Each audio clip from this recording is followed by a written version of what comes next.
and also, especially when I travel, I want to tone down my watches as much as I possibly can. And removing the metal bracelet is one of the ways to make a watch a lot more low-key than if you were wearing a bracelet, especially, you know, I don't know if you want to have a segue into talking about safety. You know, safety for watches, because there's a lot of videos floating around these days. And Revolution Watch, so Waco has had a couple of videos not so long ago, which if you listen to it, you would think that Paris or London or Barcelona were a war zone, and you're going to be robbed at, you know, gunpoint the minute you walk out the street with any kind of half decent watch. Which, and I know where it's coming from. Even Geneva, apparently. Even Geneva. There are robberies. But you know, the guy's coming from. Of course, if you're accustomed to Hong Kong or Singapore, where the crime rate is like really low, yes, it can sound a bit daunting going to Europe, and you've got a lot of things. It's been publicized a lot.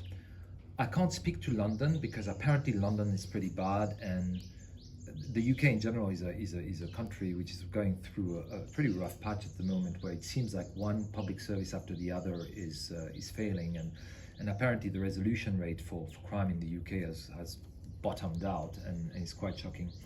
In Paris, there's been a raft of well-publicized watch theft. You know, people, you know, just, you know, getting a knife out or whatnot, and there's tourists, you know, typically, you know, Middle Eastern or Asians, and they get robbed of their watches, and you can't deny it exists. But a couple of things on this.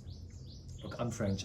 I've lived in Paris for 10 years. I haven't been there for a number of years, but I still have enough friends and family who live there that I can risk an opinion, and especially watch guys, because I'm still on French watch fora. 90 or 95% of the watch crime in Paris is going to happen in a very specific area of Paris called the Triangle d'Or. If I'm not mistaken, it runs between l'Avenue de l'Alma, Avenue Georges V, and the Champs-Élysées. So this is where you have all of the high-end luxury brands, the Chanels and the Hermès is actually the flagship of Hermès is not even the Triangle d'Or. So it's a little bit different, but. Or is it? Anyway, right around the Champs-Élysées is where watch crime happens. If you're going to be in other parts of Paris, and we talked about it, if you're going to be in the 7th arrondissement of Paris, which by the way is a very chic part of Paris, if you are going to be in the, I don't know, the bottom of the 16th arrondissement, which is near Roland Garros, for instance, nothing's going to happen to you there as well. You just need to be very careful around those touristic areas, and you need to be careful about a few brands like Richard Mille, Rolex, and some Pateks and Audemars Piguet. So you'd be careful around those areas, flashing such watches around. But other than that, it's really not that bad. And by the way, the Préfecture de Police de Paris has taken stock of the issue, and they have created a specific division within the Paris police that deals with that, and they actually have like a resolution rate of 70 or 80%. I mean, they are, and actually over the past 2 years since I've done this, the watch crime has decreased. There was a gang that was operating in the rougher areas of the north of Paris, who were robbing people, right? And then they made a rap video, you know, singing how they're robbing people of their watches. So the police watch the video and say, well, actually, we know these guys, so why don't we go and search them? And obviously they found a whole lot of watches, and they arrested them. And by the way, they're getting trialed and they're going in jail, because that's the other thing that Wei is saying, that yeah, well, basically the police doesn't prosecute them because it's a socialist country, and therefore if you're coming from a rough neighborhood, you don't get prosecuted. People do get prosecuted for these kind of things in France. So and I just want to correct the thing, you know, I have my own issues with Paris and my country, which is the reason why I left it, but sometimes I think it's getting some bad press when it's not justified, and especially since they're actually actively to do something about it. So people get trial. There is a specific section in the Paris police that deals with this thing. The other area which I've got exposure to is Barcelona. Barcelona, you would have to actually be careful. I've been going to Barcelona since I was 3 years old or something. And it was the year before COVID. It was interesting. It was 2019.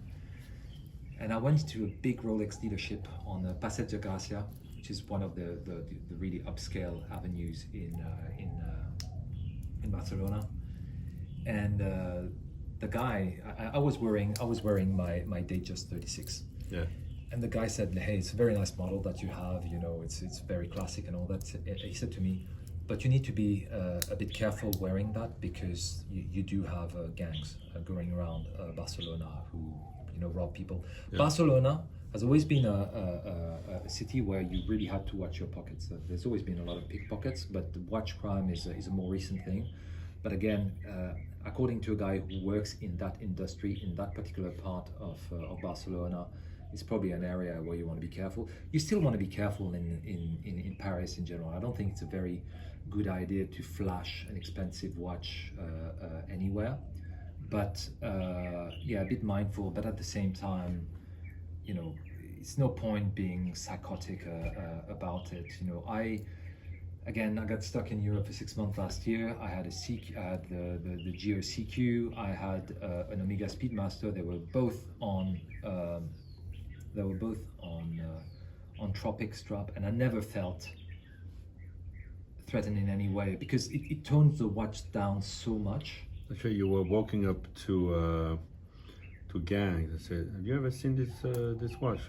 Showing your CQ, and they were like, "What's up? What's up? Seiko." Seiko, yeah, exactly. So it's like Seiko, and then if I show, how much you pay for that? And Aha! And if I show them the Speedmaster, they're gonna say, "Well, I can get that at an AD. It's not a Rolex." So they're probably not. Oh, so the Moonswatch. The Moonswatch, yes, that's what it is. The original Moonswatch, yeah. Now with a golden second hand. With the golden second hand. Yeah, well, what a revolution. So it's one of the things. So if I were to give an advice about traveling with watches, and I've traveled really extensively for the past 30 years and all over the map, North America, Europe, Asia, South America, and more specifically Brazil, because I used to go there a lot. My advice is you just don't wear a watch, period. Yeah. No, seriously, you don't. Or Yeah. if you wear it in the plane, you go to the hotel, you put it in the safe of the hotel, and you put it back on when you get your transfer back to the airport, and that's the only time you wear it. Because Sao Paulo, to name it, because that's the city where I went to, that's a properly dangerous city. So there you need to be careful. But again, in Revolution Watch, you heard these guys speak, and you thought that Paris was Sao Paulo or Johannesburg, or whatnot. So anyway, so a few pieces of advice for what it's worth from a guy who has traveled a lot, traveling with watches. The first thing I would say with a sports watch is lose the bracelet, because the bracelet attracts the eye, right? It's just a lot more visible under a cuff than it would be if you have a leather or rubber or a NATO strap. It just dresses the watch down. It makes it much more discreet. That would be one. The second thing I would say is have a watch that is flat enough that you are going to be able to wear it under a cuff. Because the best way to not get robbed of your watch is for people to not notice what watch you have. It seems obvious, but it is the case. And I would say even in the summer, and I was going back to Paris almost yearly in the summer, and it's very hot and there's no air conditioning anywhere. I still do wear like one of those shirt jacket, like either in linen or in a very, very thin material, just so I could have something over my wrist, or if I'm not wearing it, I wear it over my arm, and therefore it masks my wrist. And certainly, if I was to take the subway, I would wear always your tennis sweatband, over the watch. You could do that. I mean, someone somewhere must have done this.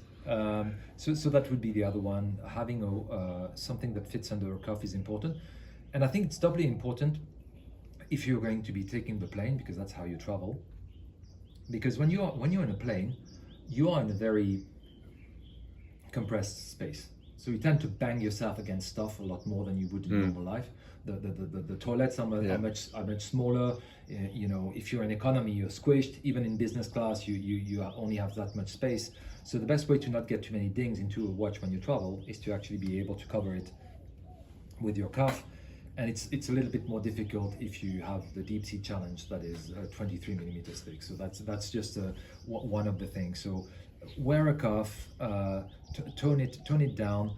Try to be sensible in terms. Well, any colored metal is to be banned, right? Rose gold, yellow gold, that kind of stuff. If you must travel with a dress watch that's in precious metal, have it in white gold or in platinum, because people will think it's steel anyway. So that's one of the other thing. But yeah, just be sensible about your surroundings. If you've got friends or people that you know in the city, just ask them a little bit about the lay of the land, what to do, what not to do, so forth. Try to not go necessarily to the most flash area of a city, like for instance, I've mentioned before, the Triangle d'Or in Paris. There's fantastic hotels that you can find in other parts of Paris that are going to be great, where probably you're going to attract less attention. Seems to me in many cases that we hear about robberies, the robbers will find their targets in restaurants and wait for them outside. And so if you're eating on a terrace or just next to the window with the watch well in evidence for the guy who's outside, the spotter. But the other thing is that waiters, sometimes not all of them, many waiters will tip guys. So I think in London they were mentioning that that was an issue. So eating in flashy restaurants, you might want to try to. If that's your thing, if you wanna go there, maybe keep the watch out of sight. Or travel with two watches, for instance, and you travel with a nice one, but not one that necessarily attracts the attention, like I mentioned before. But the flashy guys, the watch guys, they want to do a big dinner in the flashiest restaurant, and they want to show the watch. It's just different now. You can't do it in some cities. Yeah, so the thing is, or if you do it, but then do it in a discreet restaurant, and you have like fantastic restaurants. I mean, book a nice small restaurant. It's not like a place like Paris or London are short for restaurants, right? So you don't need to go to the place where all the Russian oligarchs go, right? You can choose a different place. No disrespect to any oligarchs, if you wanna. No, Hong Kong is very welcoming to Russian oligarchs, as we all know. There's park your yacht exactly in the bay. Do that. But no, it's it is a thing. Get a nice watch with you, but then get a Seiko of some disposition. The other thing is that people say, what you should be traveling with is like a Tissot PRX. Because it looks great. I wouldn't. That's the last one I would wear, because that is the last one, because it's a cheap watch that looks like a very expensive one. So you're going to get mugged because they're going to think it's a. I mean, this is not cheap. It's even worse because it's a vintage that looks like a modern Rolex, and you're losing something impossible to replace. You can. Money is the answer. Money is the answer. But don't travel with your vintage. And actually, they're going to really hurt you, because opening this clasp, I found it's quite difficult. Yeah. So you might get really hurt as they try to pry this off your wrist. Yeah. So last thing, because I guess people are asking you, they're asking me as well, watch insurance and so forth. Yep. I found that it completely depends in which country you're living in, because you might have access to these insurance products in some countries and not others. I know I did in Singapore. I had insured all of my watches when I was there, and it was with Chubb, CHUBB. Offers that in Singapore. So what they have is it's typically generally a content insurance for your home, to which you can add valuable section to it. And I found the same in Hong Kong by a company called Circles Asia, who does again a content for your home insurance, to which you can add a valuable section. And what you do, you just itemize all of your valuables. So you get a list that you update every year with the value of this. And if you get robbed or burned and whatnot, you're getting the value that you declared. Couple of questions. Yeah. First, you said the value. Okay, I'm declaring this this watch here in that insurance, the watch being in my house, for say 12,000 US. Somebody comes in, takes my watch. Won't the insurance look at the market and say, oh, the market is $9,000 for this watch? You could insure it for 20,000. I could say it's 20,000. And with the watch prices moving so much, you insure it based on the value you assign to the watch, and that's what you're going to be refunded. Yeah, but with the market moving so much, maybe the value has grown to 25,000 last year, and I insure it for 25,000, although I only paid 9,000. My receipt say 9,000, and the market price might be 12,000. Won't the insurance dispute that? Look, I haven't used them, thank God, because I haven't been robbed. My understanding of how they explain it to me is you declare the value, you pick the value of your watch. So whether you some stuff, if you have your price, that's fine. If it's a vintage item, you say, hey, I bought it on the vintage market, but you're insured at that level. The premium you pay is a function of how much value you've put down. So if for instance, I'll give you a good example, right? So like for instance, say my Rolex 5512, right? So that's a watch that I bought for $7,000 or $8,000 back in 2010. And for a number of years, that was the value that I put down on my insurances. Yeah. And this is a $20,000 watch now, right? So at one stage, I looked at the market and I like, okay, what's a sensible price for it? So some of them were at 20, some of them were at 15. I kind of like took a kind of a median value, and I said, look, I'm comfortable putting, maybe I didn't go all the way to 20, but I put it to 15. That's the value that it's insured for. In your house, what happens if you get robbed on the street right outside of your house? So that's what you have for those things is, I think that it applies in all of Hong Kong, right? So if I take them anywhere in Hong Kong, it's okay. But then there's a specific section which they call a worldwide floater, meaning that if you were to travel with some of your watches or jewelry, like for instance my wife's engagement ring or earrings or whatnot, you say, look, I've got X. Let's say you got 1 million Hong Kong dollars worth of watches and valuables that you've insured for some X, and then you say, and I also want a worldwide floater for 200,000 Hong Kong dollars, meaning that you can take up to $200,000 worth of your valuable around, and it will be insured anywhere around the world. That's how my insurance Even if works. the police report said you were dead drunk and... I don't quite know how that would play out. I'm just thinking, no, it's big. I'm asking all that because I know in insurance, we all know insurances, they always try not to pay out, right? Yeah. And that's the experience of many people. So I think you want to read the fine prints. Yeah, you need to read the fine prints of this, but look, at least it doesn't cost. That worldwide floater, you pay more for this compared to just the regular price, and then it's just it's just whatever premium you're comfortable paying. It's I see better knowing that I have it. It's available in Hong Kong, so I just pay for it like I did in Singapore. It's just a better I think it's sensible. What's up, buddy? My son is joining us. Which is your favorite watch? Huh? Take a good look, yeah? We're talking about this one today. Yeah, for sure it's something that might become critical for many people because collections have increased in size and values in the past years, and not many guys have insurance or proper way to store their watches, a proper place to do so. I think consider offices maybe better than your home, depending if your home is a house or an apartment. And depends again where you live. And also, what the thing is, like, if you have a number of watches, maybe don't keep them all in the same place, because it's very unlikely that 2 or 3 different places that you have it are going to get robbed at the same time.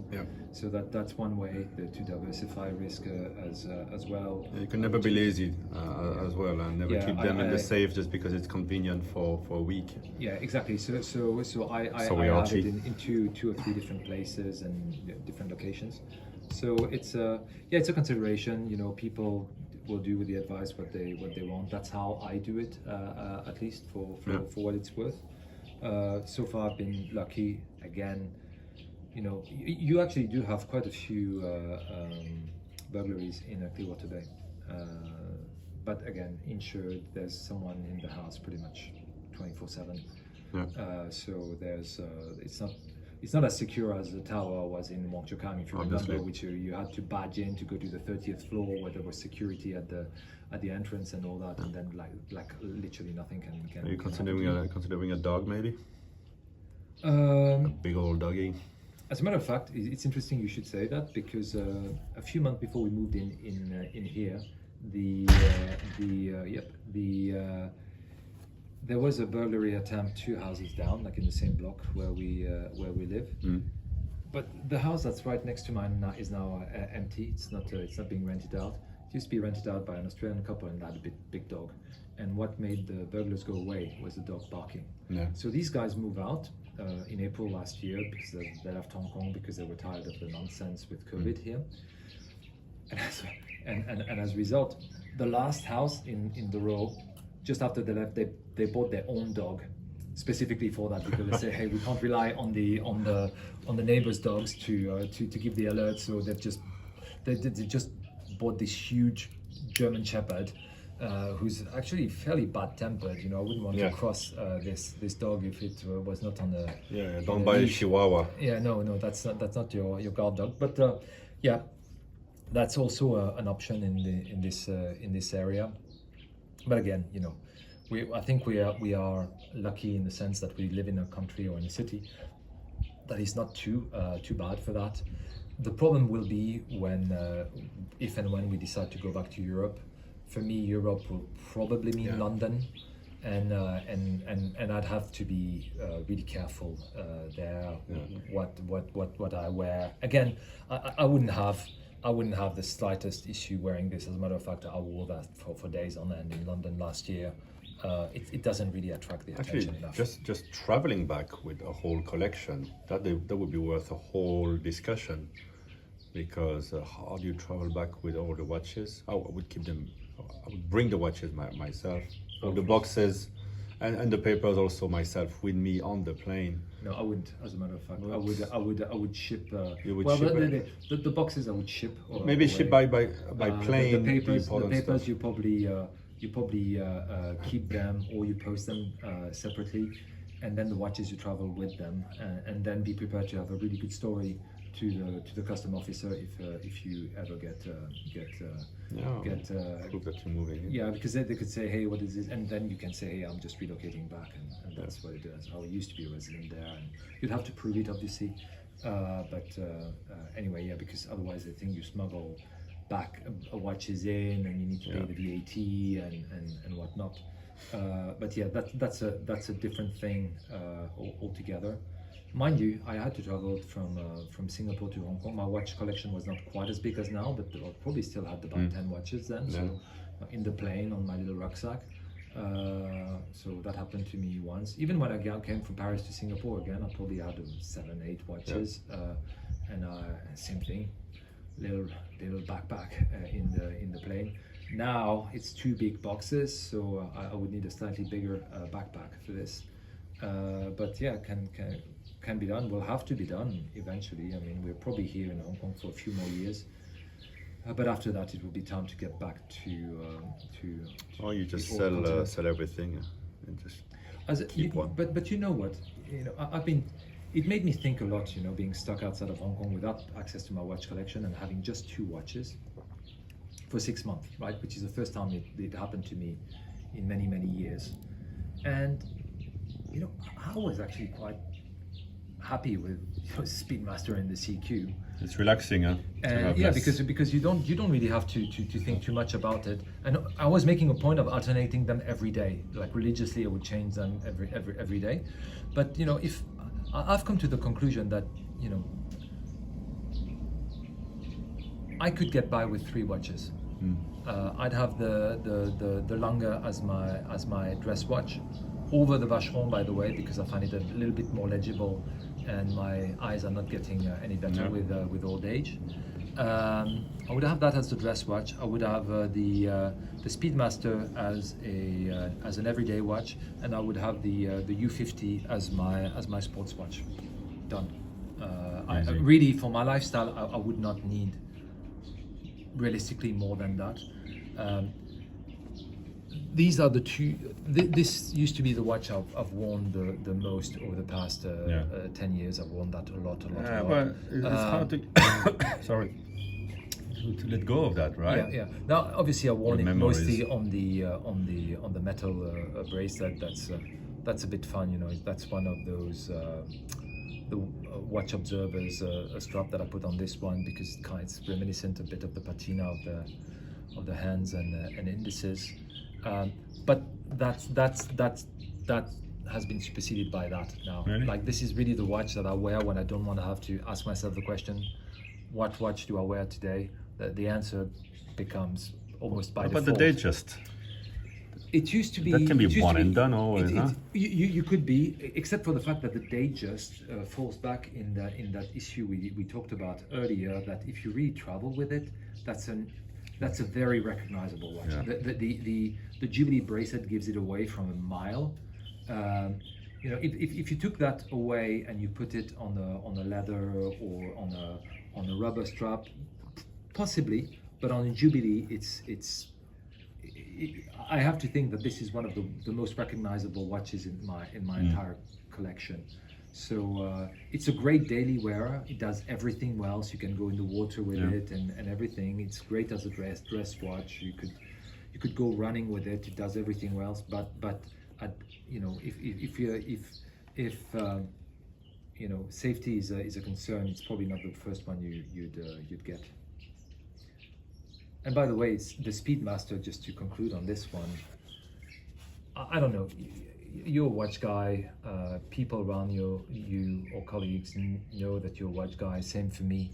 And sometimes people just ask advice like, oh, I'm going to turn 40 or I'm going to turn 50 and I don't have a nice watch, and what do you advise? And in general, I mean, you try to understand a little bit what their lifestyle is and all that before you make this. But most of the time, when people ask me these days, I say, get yourself a Speedmaster with a sapphire crystal and be done with, because it's going to look as good in 20 years' time as it does now. It's never going to go out of fashion. It's low key enough that you can wear it with a nice suit. It's not flash. It's extremely legible. It's classic. It's monochromatic. A few years ago, I would have said an Explorer. Or even a Submariner, but now they become a little bit too well known. I would have thought that an Omega attracts the attention. The only caveat I'd say is if you have got a tiny wrist, this is still a 42mm watch. Even if it wears really well for a 42, it's still pretty big. And it's manual wind. Some people will not. And you can't swim with it. And it doesn't have a date. You know that therefore Omega would dispute the fact that you can't swim with it. No, they say you can, yeah. Because again, this is Meta certified, so it's 50 meters. For the Meta certification, they add 25%, so that's 62.5 meters. So, and what they do, it's not like just the case. They build the entire watch and then they immerse the watch, the finished product, into in actual water, and they put 60 plus meters of water resistance on it. So I know that this watch has been tested to 60 meters. Omega has no advantage in lying to you when they say you can swim with this, because the last thing they want is to sell you something that they pretend is you can swim with it, and then have hundreds or thousands of watches getting back to their service center because it wasn't water resistant. So if they say go and do it, I trust the brand that you can do it. And again, it's back to the Rolex Datejust in the 60s at 50 meters was advertised as a watch you could go swimming with. So I think not all the brands are equal in the way that they design the case and how water resistant they are. Certainly I would not swim with any of the Speedmasters that were not METAS certified, because especially I remember in the early 2000s they were only rated at 30 meters, and on 4 hours people were always joking that they're waterproof 30 meters away from the water for the Speedmaster, but it's not the case for the 3861 versions which are tested. So I've put this watch underwater. Is it the watch I would naturally go swimming with the most naturally? No, not when I have like 3 modern divers. I take any of those ahead of that. Again, if your lifestyle involves a lot of water, I'd probably say something different than the Speedmaster. I'd probably these days say something like an Aquaterra, because it's a great model. It flies a bit under the radar, all that. 150 meters water resistance, so more than enough. So if that was your choice, but if you're going to be in New York, Paris, or London or Tokyo, and you don't spend your life on a boat or on the water, a Speedmaster is as good as any watch to wear. What's great with it is that it's super icon, and yet it's discreet. Doesn't cost a crazy fortune, but any billionaire wants one in the collection. Yeah, look, it's one of these iconic models. It's not sure if you can say that with the Aquaterra. I think it depends. If somebody was asking me the question, if I say, okay, this is one option, but you'll have to wind it, be a bit more careful in the water. Are you ready for that? Or if you want something just no-brainer, go for the Aquaterra, but you won't have there's no billionaire who wants an Aquaterra in his collection. You don't have the pedigree that goes. It's just, if you don't want something easy, don't really care of pedigree, or other easy choices are a Tudor. Won't let you down. One of the modern Tudors. A modern Tudor is a fantastic everywhere. As a matter of fact, if someone told me, but I'm going in the water, I say, get yourself a Tudor diver. If you like a big watch, get a 41. If get a GMT or a GMT. If you want gorgeous. Something slimmer, get a BB58. Yeah. And these are very, very good choices. And again, it's not watches I think you're going to tire of too quickly, especially if you choose like a black or a blue Black Bay 58. It's kind of like it's low key enough that you don't tire of it. Sure. All right, good chat. Excellent as usual. Thanks, Johnny.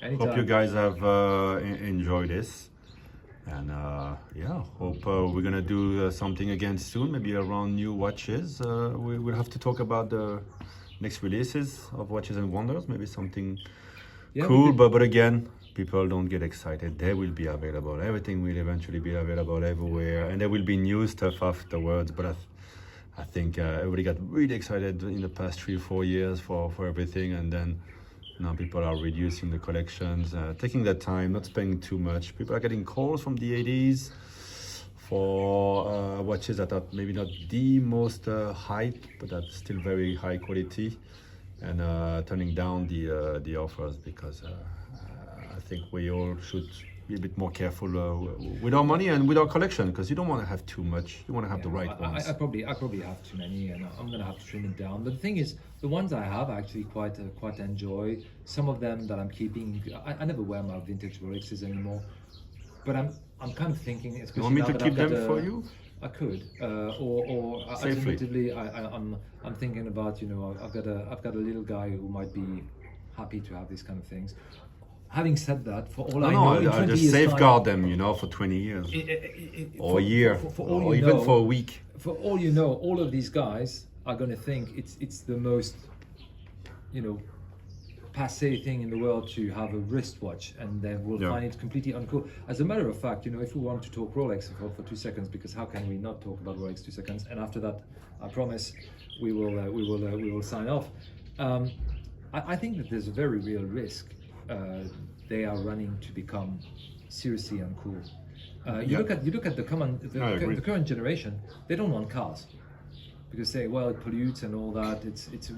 Why would you want to have an asset which you're not using 99% of the time? It's super expensive and all the rest of it. So they're steering away of something that was really a symbol, a consumption symbol and whatnot.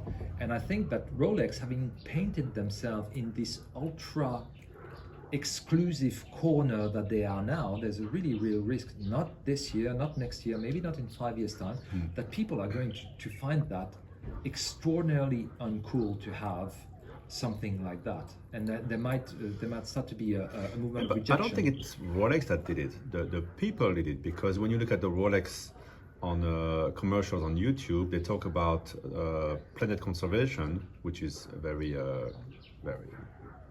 good, very trendy, and young people should like that.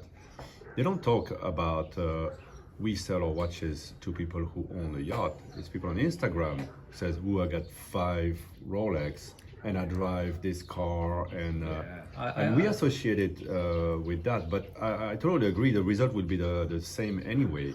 Is that there's a risk that they become very uncool, and that the trend would. And they know that's why they don't increase production.